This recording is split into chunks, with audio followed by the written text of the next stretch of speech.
day to all of you, and welcome to our class. And we are now on our lesson 3 of the first module. That is the basic concepts in ethics. So, for the learning outcomes at the end of this lesson, students are expected to differentiate moral standards from non moral standards. Then we're going to explain, and maybe later on you can relate to some of these moral standards, we call this moral schools or the isms. It's like, for instance, we have moral realism, moral subjectivism, moral prescriptivism, moral emotivism, for instance. And then, hopefully, with all these schools of thought, we would say, are going to apply this uh, on how we can resolve moral dilemma to the point of that we will come up with a realization that therefore human beings are accountable for their actions. So for a true human being, we should be accountable for all our actions. We must have these so-called qualities. Okay, now before anything else, let's try to apply or consider this case. By the way, this is a hypothetical case, just for the sake of discussion and reflection. Okay, so let's begin. Now, a pregnant woman leading a group of people out of a cave on a coast is stuck in the mouth of that cave.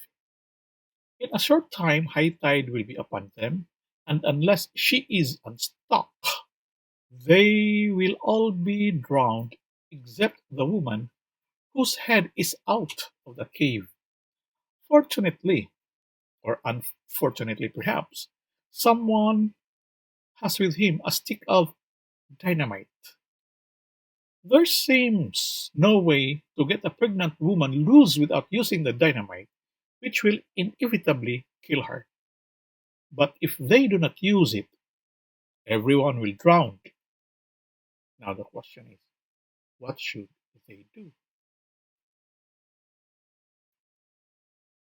Okay, so depending on how we're going to look at the case that we have just read, and if we're going to examine, assess, and discuss about it, what would always come in our discussion is on the quality of judgment. Whether the quality of judgment, whether it will be, we would say, we consider it as good in one stance, or we consider it as not good, or therefore we would say it's highly debatable, highly questionable, and what we want is what we call the one that could be acceptable for all. Okay, so one may be in favor of, the other is maybe against of something, or we will have the middle ground that is we try to design something that would take the elements of the first two camps, say the pro and the con. But the question here would be, what is morality? Meaning to say, the concept of goodness and badness. So it's not on the question whether the act is good or bad. It's not primarily on the identification that the act is good or the act is bad. But the point there, what makes the act good? If it is right to do things, if it is right to tell the truth, what makes it right? If it is wrong to tell a lie, what makes it wrong? So, first and foremost, the question there would be, is our standards of morality. Is it real? Or is morality real? Or does it really exist outside of us? Because if morality or the standard is does exist outside of man, outside of the self, therefore we can say um we cannot manipulate truth. We cannot manipulate what is good or bad. We cannot manipulate the standard. If it is the standard, then it is the standard. Those who manipulate, then we would say the act is wrong. Or we would say, does morality a result of convention or agreement between or among nations or among people? Now, in the trying to define what is morality, there are two types of definition we're going to consider. First, we have this one, the descriptive definition, and this so-called normative definition. On the descriptive definition, this is usually done among anthropologists or cultural anthropologists who would try to visit a place. Then they would describe how people do their thing. For instance, on the aspect of virginity, as we've mentioned, as we have known that there are some people who really put premium to virginity before marriage. There are some cultures. While on the other hand, they would say that in some Western nations, premarital sex is a norm.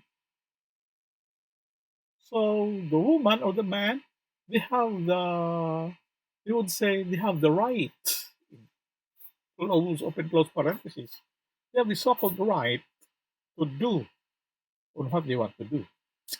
So it merely describes, no? Descriptive definition merely describes the so-called the way people do their thing. Okay. While on the normative sense, these are now what we call as where we have the rules, the regulations on the in doing the own thing. For instance, would say um, when does killing become murder? Or what will be the instance that we would say the act is not acceptable? What are the steps? What are the principles that would govern the application of the rules?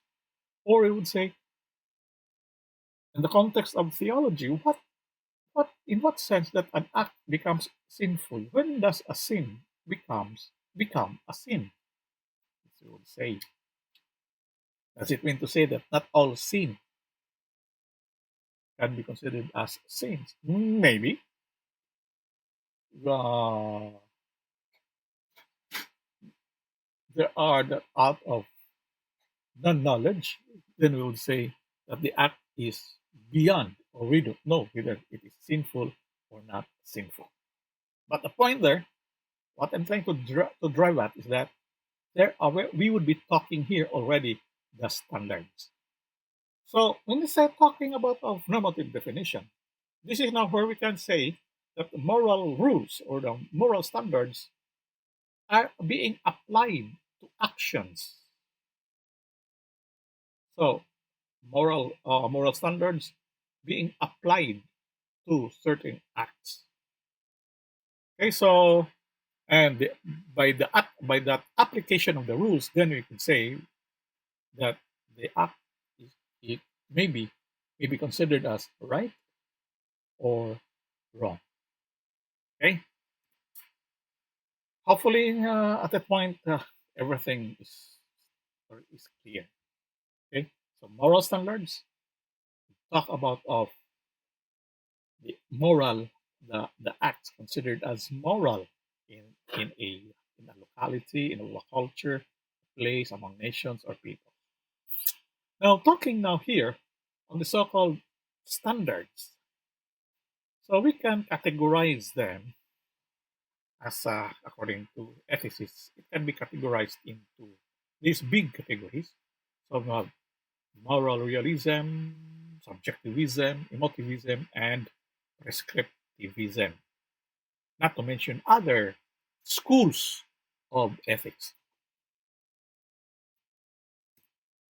So, for moral realism, it says there that the moral realist would argue or made it believe that good and bad actions exist outside of man or outside of us. So there are actually good and bad actions. Meaning the standard of goodness and badness exists outside of man. Before man is born, before our existence, there is already this standard existing outside of us. So with this standard, it tries to identify the different moral values that are acceptable to human behavior or values defining acceptable human behavior. What are these values that being accepted? For example, the example of honesty, truthfulness. Um, we'll say, thou shalt not tell a lie, thou shalt not steal, and all these things. So these we know are acceptable human behavior. On the other hand, we'll be talking of a reaction to moral realism is what they call as subjectivism, giving emphasis to the person's feelings or attitudes toward something. So these are ethical statements that they would say do not contain factual truths about goodness or badness. For instance, they would say with under subjectivism that there can be no absolute. Everything we call it everything is relative. So nobody can tell me anything. I can get away with murder. Black is white, white is blue, blue is green. I can call anything as I want to. I can call a cat dog and dog pig. Why? Because there are no absolute things. Okay? Everything is changeable. What is good yesterday may be different from now. And what I prefer last time as a subject today may be different. And maybe tomorrow would also be different. Now, for emotivism, this is now the truth, or this is now the paradigm or the concept, I would say, or the standard that something is good or bad depending on the emotion being elicited, depending on our taste, we would say, quote unquote. What makes it bad? Because I feel it bad. I cannot, it's so eerie. Abortion is wrong. Uh, uh, Abortion cannot be acceptable in the sense that I cannot imagine a fetus or helpless child being removed from the womb of the mother or third life of the child being terminated. Then I would say that's why it is wrong because of that. It's like on the case now of the female genital mutilation. Why is it that people are against female genital mutilation as a cultural practice of some other culture? Why? Because it is so bloody. They would say the argument that female genital mutilation should be uh, should be banned because it's so bloody, painful, and it is against the woman's rights and some other things. But the question is, no, sorry, but the point there that it is wrong not because it is the act itself is wrong, but because of the emotion that is associated with the act. If the emotion is good, then the act is good. But if it is bad, then the act is bad. If the emotion is bad, then the act becomes bad. And finally, we have now prescriptivism. This standard, we would say that what is right and wrong is dependent on the prescription of the existence of law that would govern the act. So we'd say we should honor the father and mother. Why? Because that one of the Ten Commandments of God, we would say, prescribes that we should honor our father and mother, or we should honor our parents. Thou shalt not covet thy neighbor's wife.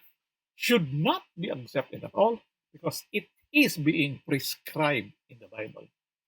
He who looks at a woman with lust, according to Jesus Christ, has committed adultery in his heart. Why we should not do that? Because it is prescribed in the Bible.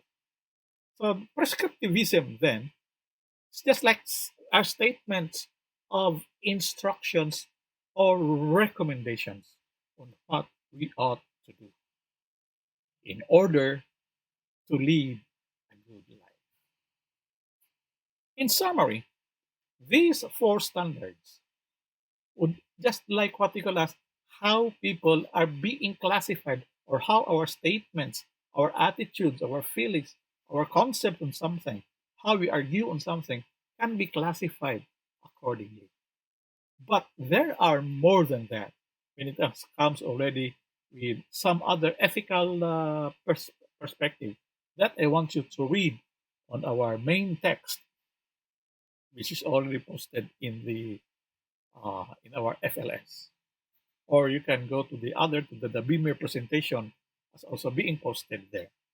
So um, if you have some questions or clarifications regarding this matter, you can post your comments or suggestions in our forum, and maybe later on, if we can have strong signal, we can discuss all these in one of our meetings using either we will use streaming or some other types of technology that would help us do our job or our thing.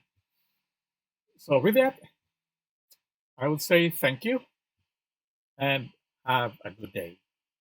Bye bye.